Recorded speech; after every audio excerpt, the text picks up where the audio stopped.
Hello class. Welcome back बच्चों। लो प्यारे बच्चों, स्टार्ट कर रहे हैं नया लेक्चर। बेटा बिजनेस स्टडीज पर आज हमारा फर्स्ट लेक्चर है। पहले बेटा मैं कुछ बातें क्लियर करूंगा, आराम से सुनना। और है सब, मैं सीधा सब्जेक्ट मैटर पे ही शिफ्ट कर रहा हूँ। ठीक है। तो बिजनेस स्टडीज में आपके पास बुक में 11 चैप्टर हैं। ठीक है ना। और मोस्ट ऑफ द स्कूल्स में क्या होता है, कई बार स्कूल्स ऐसे कहते हैं कि 1 to 5 और 7th चैप्टर दे रहे हैं हम हाफ ईयरली। कुछ स्कूल कहते हैं 1 to 4 और 7th चैप्टर दे रहे हैं। कुछ कहते हैं 1 to 7 ही दे रहे हैं। ठीक है। तो हम इस जमेले से बाहर रहेंगे। हाफ ईयरली से पहले पहले बेटा 7 चैप्टर सब पूरे कर लेंगे, सभी कर लेंगे। जिसके पास आ भी रहा हो वो भी ठीक, नहीं भी आ रहा हो तो भी ठीक। जब तक तुम्हें पता लगेगा तब तक हम बहुत आगे निकल चुके होंगे, ये भी मैं बात कर रहा हूँ। ठीक है। इसके अलावा बाबू, पहले मैं कुछ बेसिक बातें बता दूं आपको जो बिजनेस स्टडीज के लिए बहुत जरूरी होंगी। ठीक है ना। फिर मैं चैप्टर की तरफ आऊंगा।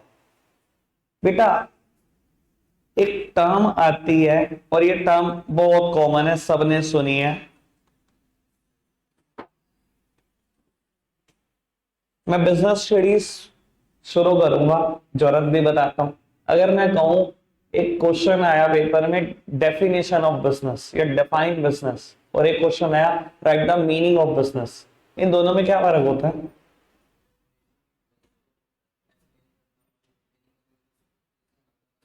हाँ, तो एक्सप्लेन करना ही तो है दोनों का मतलब। डेफिनेशन मतलब एक्सप्लेन करना, मीनिंग मतलब बताना। तो एक्सप्लेन करना ही तो हुआ। क्या फर्क होता है इन दोनों टर्म में?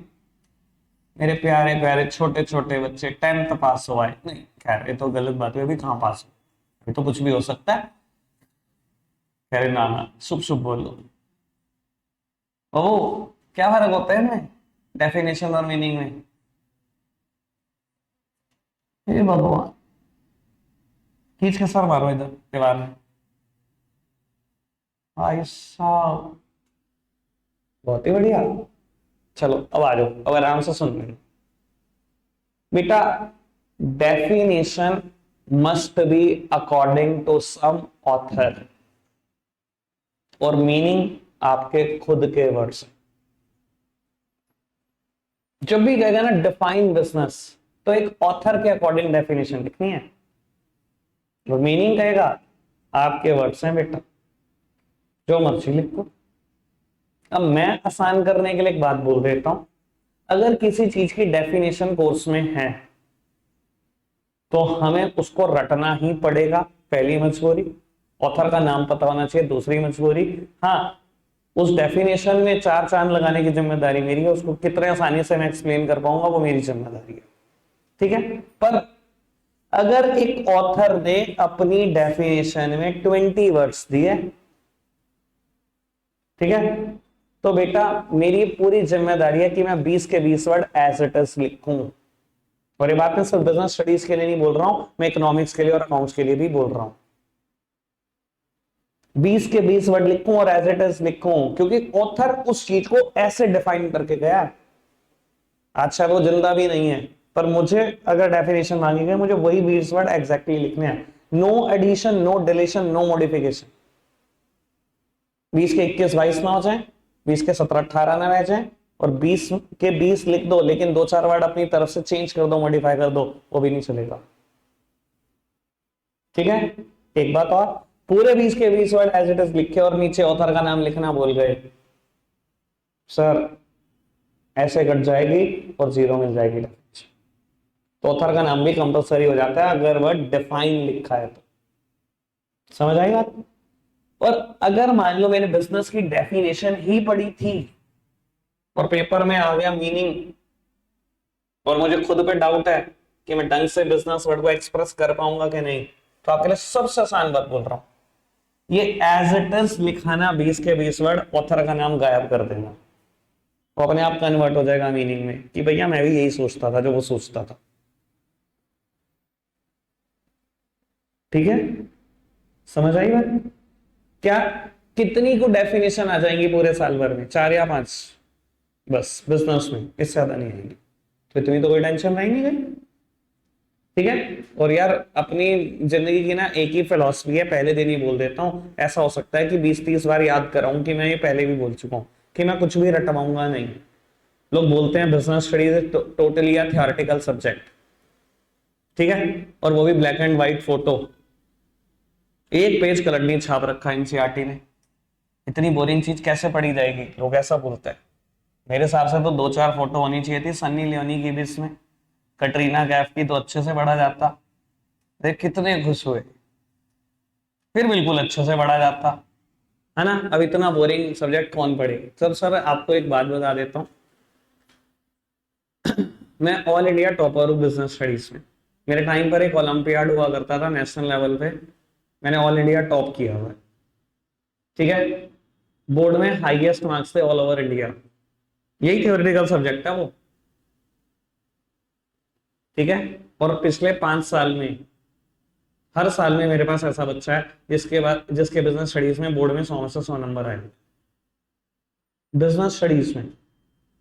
अब प्योरली थियोरेटिकल सब्जेक्ट। मैं कल एक बात बोलने वाला था, कहीं ना कहीं बात कल बहुत ज्यादा कट रही थी क्योंकि कोई ना कोई एंट्री ले रहा था, तो मैं वो बात बोल देता हूँ। मैं बात बोल रहा था कि लड़के बहुत एक्सपर्ट होते हैं प्रैक्टिकल सब्जेक्ट में, और लड़कियां थ्योरी में मास्टर होती हैं, इनसे कोई नहीं जीत सकता। मेरी क्लास में एक ऐसी भी लड़की थी जिसने क्या किया, वो इतनी खतरनाक थी कि अगर उसके सामने 2 पेज रख देना और उसको कह दो 20 मिनट है तेरे पास, वो 20 मिनट बाद 2 के 2 पेज वैसे के वैसे सुना देगी जैसे के जैसे लिखे हुए, ठीक है। She secured 98 in BST in 2010 batch, all over India highest थे। आई ऑल्सो secured 98, पर मैं रट नहीं सकता, तो मैंने समझा समझाया लिखा, पर 98 मेरे को भी दिए। सर सेम बात मैं अपने बच्चे को बोलता हूं, सर जरूरी नहीं है सिर्फ रटकर नंबर लाने हैं, सेम समझकर भी नंबर आएंगे। और जितनों के 100 आए हैं मैं सबसे मिलवा दूंगा, एक भी नहीं कहेगा कि मेरे को रटा रटाया कुछ था। बस रटना क्या है ये समझ लो। तो वो डेफिनेशन पता लग गई, क्योंकि मैं एक वर्ड भी ऐड डिलीट और मॉडिफाई नहीं कर सकता, तो रटना पड़ेगा हेडिंग्स। हमेशा एनसीईआरटी की चाहिए, मैटर कुछ भी लिखो, समझा समझाया लिखो, जरूरी नहीं है रट्टावा ही लिखना है। हेडिंग्स एनसीईआरटी की चाहिए, एक हेडिंग भी चेंज नहीं करनी मेरे को। ये भी नहीं करना कि अगर वहां लिखा था ऑब्जेक्टिव आपने लिख दिया पर्पस, आप कहोगे नहीं मतलब तो सेम है। अगर एनसीईआरटी में ऑब्जेक्टिव लिखा था, मुझे वहां ऑब्जेक्टिव लिखा चाहिए आपसे, ठीक है।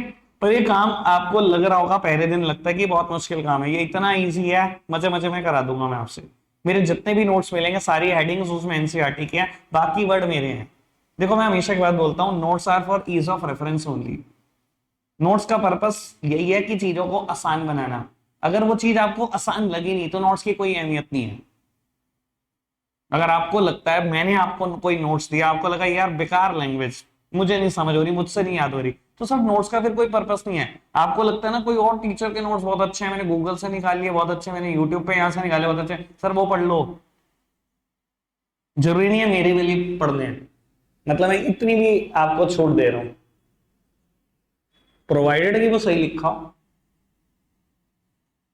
समझ आ रही है बात। अब बेटा बिजनेस स्टडीज इस सब्जेक्ट की जरूरत क्या है, अब मैं ये बता दूं, क्योंकि मैं कल ये बातें नहीं कर पाया आपसे, कल हमने बहुत छोटी सी बात करी बिजनेस और इको पे। Business studies as a subject इसकी क्या जरूरत है। तो कल को आप एक बहुत बड़े एंटरप्रेन्योर बनना चाहते हो, आपका सपना है, मुझे बहुत अच्छे लगते हैं वो लोग जो एंटरप्रेन्योर बनना चाहते हैं, ठीक है ना। मैंने कभी नौकरी नहीं की, ठीक है, और मैं चाहता नहीं हूं आप कभी नौकरी करो। हमारा एजुकेशन सिस्टम यही सिखाता है बेटा, मतलब लोगों के हालात ये हैं, कुछ पढ़ लिख जाते हैं तो सोचते हैं यार अब तो 12 लाख का पैकेज लग ही जाएगा, 2-4 डिग्रियां और ऐड करते हैं तो सोचते हैं अब 18 का लग जाएगा, और ऐड करते हैं 24 का लग जाएगा। यार अपने को कभी नौकरी समझ नहीं आई, सच बता रहा हूं। वरना नौकरियां ऐसी ऐसी मिली हैं कि आप लट्टू हो जाओ सुनकर। एट द एज ऑफ 22 मैं चार्टर्ड अकाउंटेंट था। 22 साल की एज क्या होती है आपको भी पता है। मैं चाहता था कि ये सारे मजे कर सकता था जो आप सोचते हो। मुझे पहला पैकेज ऑफर हुआ था उस टाइम पर 2014 में, 9 लाख का, 75,000 रुपये महीने। चला जाता पौने मिनट से पहले, 9 लाख रुपए 75,000 रुपये महीना बैठ के खा रहा होता, और आज एक बहुत और बढ़िया ओहदे पे होता और बढ़िया जॉब पर होता। सर मैंने ली नहीं। उसके बाद एक जॉब सिंगापुर ऑफर हुई, वो तो एक बहुत बहुत हैंडसम अमाउंट थी, बहुत हैंडसम अमाउंट। पर भैया हमारे से नोमेश के हम नहीं छुटता, देश कहां से छोड़ देंगे हम? ठीक है ना। उसके बाद एक और जॉब ऑफर हुई, वो किसी की रेफरेंस से हो रही थी ऑफर। सीधा ब्रांच मैनेजर बनता बैंक में। सीएस के लिए स्पेशल वैकेंसीज आती हैं बैंक में, सीधा ब्रांच मैनेजर बनते हो। ठीक है ना। सिर्फ इंटरव्यू बेस्ड जॉब थी और किसी की रेफरेंस से थी। उन्होंने बोला कि आपको सिर्फ प्रेजेंट होना है इंटरव्यू में, कोई क्वेश्चन नहीं होगा, सीधा ब्रांच मैनेजर बन जाओगे। सीधा बस आओ, शक्ल दिखाओ, ब्रांच मैनेजर। इतनी बढ़िया रेफरेंस से जॉब थी, मैं उस इंटरव्यू में भी नहीं गया। उसके बाद मैंने उन अंकल की बहुत सुनी कि यार तो पागल है, 22 साल का था सिर्फ, सीधा ब्रांच मैनेजर बन जाता सीधा। और ब्रांच मैनेजर बनने का मतलब है एट द एज ऑफ 22 कि कहीं आप जाकर जीएम रिटायर हो गए। भैया आपके पास जिंदगी के 38 साल और है जॉब के। मैं जनरल मैनेजर रिटायर होता किसी एक बहुत ठीक ठाक बैंक का, ठीक है, पर अपनी कोई ऐसी श्रद्धा ही नहीं है नौकरी करने की, इसलिए आपसे भी कभी उम्मीद नहीं करूंगा। बड़ी सीधी सी बात। भैया जॉब हमने क्रिएट करनी है, देनी है, करनी नहीं है। ठीक है, ऐसी एक्सपेक्टेशन है। और बिजनेस स्टडीज में जितने एग्जांपल मिलेंगे सब ऐसे मिलेंगे कि नौकरी ना करो, नौबत भी ना आए। ठीक है, आपसे यही एक्सपेक्टेशन है। चलो अब बताता हूँ बिजनेस स्टडीज एज सब्जेक्ट की जरूरत क्या है। भैया कल को एंटरप्रेन्योर बनना है, बिजनेस में आपने जितनी चीजें प्रैक्टिकली देखी हुई हैं फादर को फेस करते हुए, वो सब मैं पढ़ाने जा रहा हूँ इस पूरे साल भर। एक बात बताओ, कोई बिजनेस आज की तारीख में ऐसा बिना बैंक के यूज के हो सकता कि बैंक का यूज ही नहीं करा, कैश कैश पे चल गए? एक छोटी सी कन्फेक्शनरी शॉप, एक छोटी सी परचून की दुकान पे अगर आज आप जाओ तो आपको बताएगा दिन भर में 10,000 की सेल है, 9,000 रुपए जी पे आते हैं, 1,000 ही कैश आता है। और मैं हार बताऊं आपको, मतलब बड़ी हार्श रियलिटी है ये कि भैया बैंक किताबों में लिखा हुआ है बैंक क्या होता है, बैंक के फंक्शन लिखे हुए हैं, एक टीचर प्रैक्टिकली पढ़ा कर रखी है। मेरा तो दिमाग कहता है मैं बैंक में डुबो दूं आपको, अगर मुझे बैंक पढ़ाना है तो। भाई साहब हम जाते हैं बैंक, हालात बताऊं आपको, post graduate student, graduate student, भैया ये फॉर्म भर दो। मैं मन में हंसता हूं यार, इसको तो ये भी नहीं पता, इसको पेइंग स्लिप बोलते हैं, फॉर्म नहीं बोलते। और ये ग्रेजुएट पोस्ट ग्रेजुएट हो गया है। और अगर मैं गलत नहीं हूं तो ऐसे सारे बंदे आपने अपनी जिंदगी में देखे होंगे या देख लोगे। पोस्ट ग्रेजुएट हो जाएंगे, एमकॉम पास हो जाएंगे कॉमर्स से, पोस्ट ग्रेजुएट एमकॉम, और ये नहीं पता वो पेइंग स्लिप है और भरनी नहीं आती, ये नहीं पता डीडी क्या होता है, ये नहीं पता आरटीजीएस नेफ्ट क्या होता है। तो sir business studies as a subject की बात यह है कि बिजनेस में जो कुछ आने वाला है मैं सब बताऊंगा आपको। आधे से ज्यादा लोग कॉमर्स ग्रेजुएट होंगे जिनको ये नहीं पता होगा पार्टनरशिप क्या है, कैसे बनती है, कंपनीज क्या है। सर जरूरी है हमने जब एंटरप्रेन्योर बनना है, ऐसा सोल प्रोप्राइटर बिजनेस करना है, सोल प्रोप्राइटर मतलब अकेले ने बिजनेस करना है, ऐसा नहीं हो सकता हमें किसी के साथ मर्ज करना पड़े अपना बिजनेस, किसी को पार्टनर बनाना पड़े, या बहुत बड़े लेवल पे जाने तो कंपनीज बनानी पड़े, ऐसा नहीं हो सकता। कल को हमें कंपटीशन देने वाला बिजनेस में एक गवर्नमेंट कंपनी बैठी हो, लेट्स सपोज कि हम टेलीकम्युनिकेशन सेक्टर में कोई रेवोल्यूशन लाना चाहते हैं, हम फेस करें competition from BSNL, from MTNL, तो बेटा गवर्नमेंट किस किस फॉर्म में बिजनेस कर सकती है, प्राइवेट सेक्टर आप और हम जैसे लोग किस किस फॉर्म में बिजनेस कर सकते हैं, हमें सब पढ़ना है।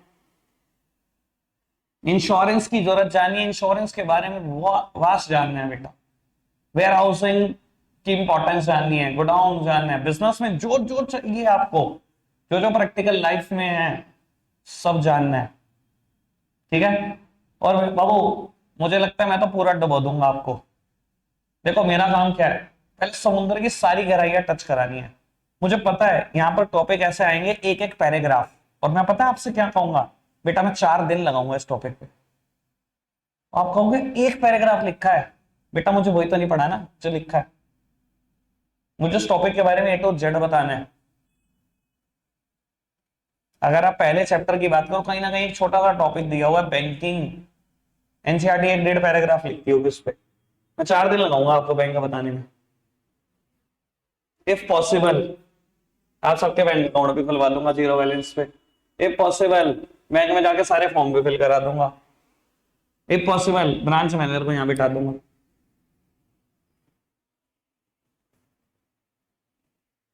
समझ में आ रही है बात? ठीक है ना। इंश्योरेंस एक आधा पैराग्राफ लिखा होगा बुक में, पता नहीं क्या क्या बता दूंगा इंश्योरेंस के बारे में। समझ में आ रही है बेटा क्या चलने वाला बिजनेस में, पढ़ने के वाले हम सब कुछ एक रियल लाइफ सिचुएशन है और प्रैक्टिकली पढ़ने वाले। नंबर तो बनेंगे बनेंगे, ऐसी नॉलेज हो जाएगी कि घर जाके पेरेंट्स को बताया करोगे बातें। अच्छा बाबा नेफ्ट और आरटीजीएस में फर्क नहीं पता, लो मैं बता देती हूँ या मैं बता देता हूँ। ठीक है बेटा, अब विद दिस इंट्रोडक्शन स्टार्ट कर रहे हैं बेटा हम अपना चैप्टर नंबर 1। अभी चैप्टर नंबर 1 और 2 तो सीक्वेंस से करेंगे, उसके बाद थोड़े दिन के लिए सीक्वेंस बिगड़ जाएगा। ठीक है जी, इतना तो करा दें कि पीरियोडिक 1 में पहले पूरे नंबर आ जाए। ठीक है जी, तो वो चैप्टर नंबर 1, चैप्टर का नाम है nature and purpose of business. ठीक है, कुछ नहीं लिखना, कुछ भी नहीं लिखना, बिजनेस स्टडीज में बस सब सामने देखना है, कुछ नहीं लिखना, नोट्स मिलेंगे सब कुछ लिखा हुआ। ठीक है जी, बाकी मुझे पूरा विश्वास है 10 पेज के नोट्स होंगे तो लड़कियां 10 की 20 वैसे ही कर देंगे, कुछ ना कुछ लिखती रहेंगी। लड़कों पे पूरा विश्वास है, थोड़े दिन बाद कहेंगे भैया नोट्स खोके दोबारा दे दो। हमारी तो कैटेगरी सेम ही है ना। ठीक है ना, एक पेज वहां उड़ गया हो गया, दूसरा वहां। ठीक है ना जी, लो उत्तर सामने देखना बाबू। अब मैंने एक बात बोली, चैप्टर के नाम में ही आया nature and purpose of business. यहां से मैं एक बात और बताने जा रहा हूं, ये भी बात बिजनेस स्टडीज, अकाउंट्स और इको तीनों के लिए कॉमन है। बाबू अगर कोई भी टॉपिक है, मान लो बिजनेस ही है, आता है नेचर ऑफ बिजनेस या फीचर ऑफ बिजनेस या कैरेक्टरिस्टिक ऑफ बिजनेस, ये तीनों वर्ड सेम होते हैं, कोई फर्क नहीं होता नेचर, फीचर और कैरेक्टरिस्टिक। ठीक है, मैं बोलू नेचर, मैं बोलू बेटा फीचर्स, या बेटा मैं वर्ड बोलू कैरेक्टरिस्टिक्स, ये सब एक जैसी बातें हैं बिल्कुल। ठीक है, और बाबू नेचर से ही निकलती हैं एडवांटेजेस और नेचर से ही निकलती हैं डिसएडवांटेजेस। अब एडवांटेजेस एक ऐसा वर्ड है जिसके लिए बहुत सारे और वर्ड इस्तेमाल होते हैं। कोई एडवांटेजेस कहता है, कोई बेटा इंपॉर्टेंस कहता है, कोई सिग्निफिकेंस कहता है, कोई मेरिट कहता है, ये सब एक जैसी बात है। और अगर मैं बोलूं डिसएडवांटेजेस, डीमेरिट्स या लिमिटेशन, ये तीनों वर्ड एक जैसे। बाबू मैंने ये कैसे डिसाइड करा कि नेचर में से निकलेंगे एडवांटेज और डिसएडवांटेजेस? बाबू देखो मैं एक एग्जांपल देता हूं हमेशा इस बात को समझाने के लिए। बाबू भगवान ने इंसान को आंखें दे रखी हैं, ये फीचर है हमारा। ठीक है, किसी को बहुत सुंदर आंखें दे रखी हैं, ये एडवांटेज है। ये एडवांटेज बनी किसमें से? बनी तो हमारे फीचर में से ही है। ऐसा तो भगवान ने किसी को कुछ खराब नहीं दे रखा। अगर कोई फिर भी मानता है मुझे ये चीज खराब मिली है, तो बेटा नेचर में से डिसएडवांटेज बन जाएगी। समझ में आई बात? यानी कि इससे मैं एक बात अभी बता देना चाहता हूं बेटा, किसी भी टॉपिक का अगर नेचर, फीचर या कैरेक्टरिस्टिक आती है ना, उसको बहुत ज्यादा ध्यान से पढ़ो। उससे क्या होगा बेटा, एडवांटेज और डिसएडवांटेज में ना बहुत मदद मिलेगी आपको, ज्यादा एफर्ट्स नहीं डालने पड़ेंगे, नेचर में से ही बनती है एडवांटेज और डिसएडवांटेजेस। समझ में आ रही है बात? कोई दिक्कत, कोई परेशानी तो नहीं अभी तक जितनी भी बात मैंने बोली? ठीक है, नेचर, फीचर, कैरेक्टरिस्टिक एक जैसी बात, एडवांटेजेस, मेरिट्स, इंपॉर्टेंस, सिग्निफिकेंस एक जैसी बात, लिमिटेशंस, डीमेरिट, डिसएडवांटेजेस एक जैसी बात। ठीक है, अब एक बात और, अभी तक जब आप डिफरेंस लिख रहे थे, किसी भी टॉपिक के बीच में डिफरेंस आया, लेट्स सपोज कि मैं एक बात करता हूं, मुझे डिफरेंस आया बिजनेस, प्रोफेशन या एम्प्लॉयमेंट। ठीक है, अभी आएंगे टॉपिक आपके पास, घबराओ नहीं, मैंने तो कुछ भी नहीं बताया अभी। मान लो डिफरेंस आया, अभी तक जब हम 9th 10th में थे, हम क्या करते थे, एक टेबल बनाते थे, फटाफट से डिफरेंस लिखना शुरू कर देते थे। और वो टेबल हम यहाँ पर भी बनाएंगे, पर पूरी 11th और 12th के लिए एक बात बोल रहा हूँ, बिल्कुल कॉमन। बेटा बिना बेसिस ऑफ डिफरेंस के कोई भी डिफरेंस नहीं लिखा जाएगा। बेसिस ऑफ डिफरेंस मतलब मैं किस आधार पर डिफरेंस बता रहा हूं। मान लो मैंने लिखा मीनिंग, तो बताऊंगा मैं बिजनेस का मीनिंग क्या है, प्रोफेशन का मीनिंग क्या है, और एम्प्लॉयमेंट का मीनिंग क्या है। मीनिंग के बेसिस पे बता रहा हूं मैं इन तीनों में क्या डिफरेंस है। मैंने यहाँ पे लिखा क्वालिफिकेशन, मैं ये बताऊंगा कि बिजनेस के लिए कोई क्वालिफिकेशन नहीं चाहिए, प्रोफेशनल के लिए बहुत तगड़ी क्वालिफिकेशन चाहिए, एम्प्लॉयमेंट के लिए भी कुछ क्वालिफिकेशन चाहिए। तो वहां मैं बेस ले रहा हूं कि क्वालिफिकेशन के बेसिस पे डिफरेंस है। बाबू कोई भी डिफरेंस पूरी 11th और 12th किसी भी सब्जेक्ट का हो, बिना बेसिस ऑफ डिफरेंस के मत लिख देना, 1 नंबर नहीं मिलेगा। 6 नंबर का क्वेश्चन आया, बच्चा 6 चिपकाया बिना बेसिस के, ये ऐसे घटा और ये 0, फिर मत पूछना कि ये क्या हुआ। समझ आई बात? कोई दिक्कत कोई परेशानी तो नहीं। बेसिस ऑफ डिफरेंस हमेशा एनसीईआरटी का ही चाहिए, जैसे सारी हेडिंग्स एनसीईआरटी की चाहिए, तो डिफरेंस का बेसिस भी एनसीईआरटी ही होगी। कोई दिक्कत कोई परेशानी तो नहीं, ठीक है। अब शुरू कर दो चैप्टर। तो अब वो चैप्टर नंबर 1 शुरू कर रहे हैं, ठीक है। चैप्टर का नाम क्या है, nature and purpose of business. अभी तो बेटा बिजनेस स्टडीज पढ़ रहे हैं, बिजनेस के बारे में नहीं पता, नेचर एंड पर्पस पे कहां से शिफ्ट कर जाए। बाबू सबसे पहली चर्चा ही मेरी बिजनेस वर्ड पर है, ठीक है ना, और बिजनेस का मुझे मीनिंग बताना है। मेरा ख्याल मीनिंग जब मैं वर्ड बोल रहा हूं तो दिमाग में पता है कि मीनिंग क्या होता है, मेरी अपनी भाषा, ठीक है जी, प्रोवाइडेड कि मैं वो ठीक लिखूं, पूरा ढंग से एक्सप्रेस कर पाऊं बिजनेस क्या, ठीक है जी। मैं एक मीनिंग लिख रहा हूं, ठीक है, चाहे तो कोशिश करना उसे एज इट इज याद कर सको, मुझे बहुत अच्छा लगेगा वो अगर एज इट इज याद हो गया, क्योंकि मैंने जब मीनिंग लिखा तो इस हिसाब से लिखा कि इस मीनिंग में मैं बिजनेस की 4 से 5 कैरेक्टरिस्टिक उड़ा दूंगा। अगला ही टॉपिक है कैरेक्टरिस्टिक ऑफ बिजनेस या फीचर ऑफ बिजनेस या नेचर ऑफ बिजनेस, तीनों में से कुछ बोल दो। मैं इस मीनिंग में 4 से 5 कैरेक्टरिस्टिक उड़ा दूंगा, यानी कि मेरा अगला टॉपिक खत्म होगा बिल्कुल। इसलिए मीनिंग को अगर एज इट इज याद कर लोगे मेरे, तो वैसे ही मजा आ जाएगा। लिखना कहीं यानी नोट्स में भी लिखा होगा, वो कल मिलेंगे आपको, ठीक है जी। तो बाबू मैं मीनिंग लिख रहा हूं,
दो पत्थर सब सामने देखना। अभी लग रहा होगा यार क्या फैंसी सा मीनिंग लिख दिया, इतना खतरनाक सा। घबराओ नहीं बेटा, जब ये मैं फिनिश करूंगा, और मैं बता रहा हूँ ना कई चीजें मैं ऐसे ही बोल देता हूँ, मैंने भी बोला, एक आधे आधे पेज का पैराग्राफ के लिए मैं 4 दिन खा जाऊंगा। मैं बता रहा हूँ भैया कल तक होगा ये, आज तो सोचना भी मत, और कल भी बेटा आधा दिन खा जाएगा। तो आपको लग रहा है ऐसा क्या पढ़ा दूंगा मैं 4 लाइन में, तो भैया एनालिसिस तो इंपॉर्टेंट है। आपको क्या लगता है ये लिखना इंपॉर्टेंट है, कोई भी लिख देगा, जो मेरे जैसा एनालिसिस करेगा उसकी वर्थ है भाई, ठीक है जी। अब आराम से सुनना बाबू, मैं कुछ वर्ड अंडरलाइन कर रहा हूं, ये बिजनेस के फीचर बनेंगे कल को जाकर, ठीक है जी। अब आपको आइडिया हो गया होगा कि इसके ऊपर मैं कल का आधा दिन क्यों लगाना चाहता हूं, क्योंकि मेरा अगला टॉपिक भी फिनिश है, ठीक है जी। अब आराम से सुनना, मैंने डेफिनेशन लिखी, business refers to an occupation in which people regularly engage in an activity of production or procurement, sale or exchange of goods and services with a view to earn profit. बेटा ये जो 5 बातें मैंने underline करी, अगर इसमें से एक भी बाहर निकाल दी ना आपने, तो बिजनेस नहीं बचेगा। फिर वो बिजनेस की एक डिस्टॉर्टेड डेफिनेशन बचेगी, फिर वो बिजनेस नहीं रहेगा। एक भी चीज गई तो, ठीक है जी। बेटा बिजनेस करने के लिए, कोई भी चीज का बिजनेस होने के लिए सबसे पहली, सबसे इंपॉर्टेंट चीज पता है क्या है? उसमें रेगुलरली एंगेज होना। अब मेरा एनालिसिस शुरू होता है रेगुलरली एंगेज पे, आराम से सुन बेटा। वन सिंगल एक्टिविटी और few transactions does not constitute any business. एक बार किया गया कोई भी काम या कुछ बार किया गया कोई भी काम कभी जिंदगी में बिजनेस नहीं बनेगा। फॉर एग्जाम्पल बेटा, मेरे पास एक मोबाइल फोन था, मैंने 4 साल यूज करा, आज उसको उठाकर बेच दिया। क्या मेरा मोबाइल फोन बेचने का बिजनेस है? नहीं भाई नहीं। एक बार किया गया कोई काम बिजनेस नहीं हो सकता, या फ्यू टाइम्स किया गया कोई भी काम कभी बिजनेस नहीं हो सकता। आपके घर पर रोज न्यूज़पेपर आता है, आपके फादर पढ़ते हैं, 2 महीने के बाद जो भी रद्दी इकट्ठी होती है आपकी मदर उठाकर कबाड़ी को बेच देती है। क्या आपकी मदर का न्यूज़पेपर बेचने का बिजनेस है? वन सिंगल ट्रांजैक्शन और few transaction in a year is not a business. ये बिजनेस कैसे हो सकता है? लेकिन अगर ये काम मैं रोज शुरू कर दूं, रोज मोबाइल फोन बेचू, रोज नया खरीद लो, रोज बेचू, रोज खरीद लो, तो क्या मेरा बिजनेस है? सर 100% केस में वो मेरा बिजनेस है। आप एक घर में रहते थे सिंस लास्ट 15 ईयर्स, 15 साल के बाद वो घर छोटा पड़ने लगा, आपके पेरेंट्स ने डिसाइड करा कि इसको बेच के नया ले लेना चाहिए, आपने वो घर बेचा और नया खरीद लिया, बिजनेस है। घर खरीदने बेचने का, प्रॉपर्टीज खरीदने बेचने का, रियल एस्टेट खरीदने बेचने का नहीं बेटा। और मैं कहूं यही काम आपके फादर रोज करने लगे, हर कुछ दिन के बाद देखे एक नई प्रॉपर्टी, उसमें बस जाएं और उसमें जैसे ही प्रॉफिट देके बेच दें, फिर कोई नया घर देखें और यही कहानी बार बार चलने लगे, तो भैया लोग खुद कहने लगे प्रॉपर्टी डीलर है ये। तो वो बिजनेस होने की पहली शर्त क्या है? रेगुलरली एंगेज होना। वन सिंगल एक्टिविटी और फ्यू ट्रांजैक्शन, ये कभी बिजनेस हो नहीं सकती। मेरा ख्याल मैंने जितने एग्जांपल दिए शायद सब चले गए होंगे दिमाग के अंदर, और कभी जिंदगी में बोलने नहीं वाले हो रेगुलरली एंगेज क्या होता है। आगे बढ़ाएं बात को। तो वो बिजनेस की दूसरी शर्त है प्रोडक्शन और procurement of goods and services. अब ये भारी भरकम वर्ड आने लगेंगे, ठीक है जी। वो दिखने में ही भारी भरकम है, ये तो सिर्फ इसलिए बनाए गए कि आप साइंस साइड वाले अपने दोस्तों को चिढ़ा सको, क्योंकि वो भी कुछ दिन के बाद अल्फा बीटा गामा बोलेंगे, हमें भी क्या समझ आने वाले हैं, ठीक है ना। तो तुम भी बोल देना मैंने ये चीज प्रोक्योर करी, उसको भी कौन सा समझ में आने वाला प्रोक्योरमेंट का मतलब क्या होता है। ये तो दोस्तों को चिढ़ाने के लिए वर्ड बनाए गए। प्रोक्योरमेंट का बेटा सिंपल सा मतलब है परचेस कर। बताओ, इतना सिंपल वर्ड, ठीक है ना। अब सुनना जरा आराम से बाबू। अगर आप बिजनेस कर रहे हो ना, तो आप टोटल 3 तरीके की एंटिटी हो सकते हो। वर्ल्ड वाइड बिजनेस करने के ना 3 ही एंटिटी हो सकती है।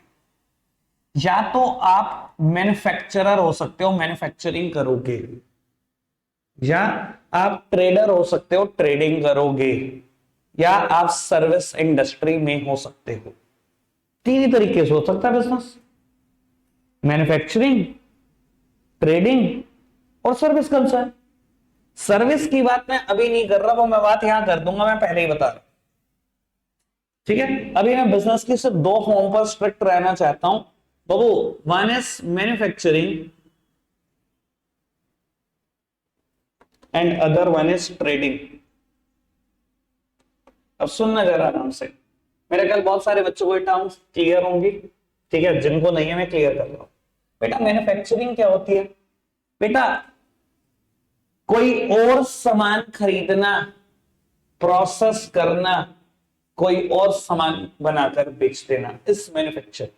मतलब खरीदना तो है रॉ मटेरियल, प्रोसेस करना है, फिनिश गुड्स बन जाएगा, तब बेचना है ये मैन्युफैक्चरिंग कहलाता है। खरीदा, खरीदा तो हमारी कंपनी का नाम है ब्लैकबेरी। ब्लैकबेरी फैब्रिक खरीदती है, कटिंग स्टिचिंग करती है, सूट शर्ट पैंट बनाती है, वो बेचती है, फैब्रिक नहीं बेचती। तो क्या है? वो मैन्युफैक्चरिंग है। खरीदा कुछ और, बेचा कुछ और, this is known as manufacturing. तो ट्रेडिंग क्या होती है बेटा? जो खरीदा वही बेच दिया, तो आप ट्रेडिंग में हो। चेयर खरीदी, चेयर बेच दी, ट्रेडिंग। एसी खरीदा, एसी बेच दिया, ट्रेडिंग। कंप्यूटर्स खरीदे, कंप्यूटर्स बेच दिए, ट्रेडिंग। इलेक्ट्रिसिटी बल्ब खरीद लिए, ये यही बेच दिए, ट्रेडिंग। समझ में आता है मैन्युफैक्चरिंग क्या है और ट्रेडिंग क्या है? कोई दिक्कत कोई परेशानी तो नहीं? All okay? अभी तक जितनी भी बात बोली। तो बाबू बिजनेस करना है, देखो एक बड़ा सिंपल सा नियम है। Before the goods are offered to the general public, it must be either produced or procured. भाई बिजनेस में अगर पब्लिक को गुड्स ऑफर करना है, जनता को सामान बेचना है, तो या तो खरीदोगे तो बेचोगे, या बनाओगे तो बेचोगे। दोनों में से एक काम तो करना ही पड़ेगा ना। पब्लिक को अगर गुड्स देना है तो भैया या तो बना के बेचा होगा या खरीद के बेचा होगा, दोनों में से एक काम ही तो किया होगा। तो बेटा बिजनेस की दूसरी शर्त यही है, कहता है या तो प्रोडक्शन करो या गुड्स प्रोक्योर करो। प्रोक्योर करो मतलब परचेज करो, या तो परचेज करके बेचो या प्रोड्यूस करके बेचो, प्रोडक्शन करके बेचो। और अगर आप बड़े समझदार हो, एक ही बारी में समझ गए हो, तो आप समझ जाना ये वर्ड किसके लिए लिखा है? मैन्युफैक्चरर के लिए, क्योंकि वो प्रोड्यूस करके बेचेगा। और ये वर्ड किसके लिए लिखा है? ट्रेडर के लिए, क्योंकि वो खरीद के बेचेगा। कोई दिक्कत कोई परेशानी तो नहीं? मैंने बिजनेस के दो फीचर क्लियर कर दिया आपको, रेगुलरली एंगेज और प्रोडक्शन और procurement of goods and services. Clear है बेटा बात? स्पीड पे तो नहीं चल रहा है? ठीक चल रही है मेरी पेस? बताओ जी, कोई दिक्कत कोई परेशानी अभी तक तो नहीं है? बाकी बातें कल करेंगे, यहीं से शुरू करेंगे। पहले दो बातें फटाफट से रिवाइज करूंगा 2-4 मिनट में, फिर से पूरा कर दूंगा। रखेंगे आज के लिए इतना ही प्यारे बच्चों, बाय।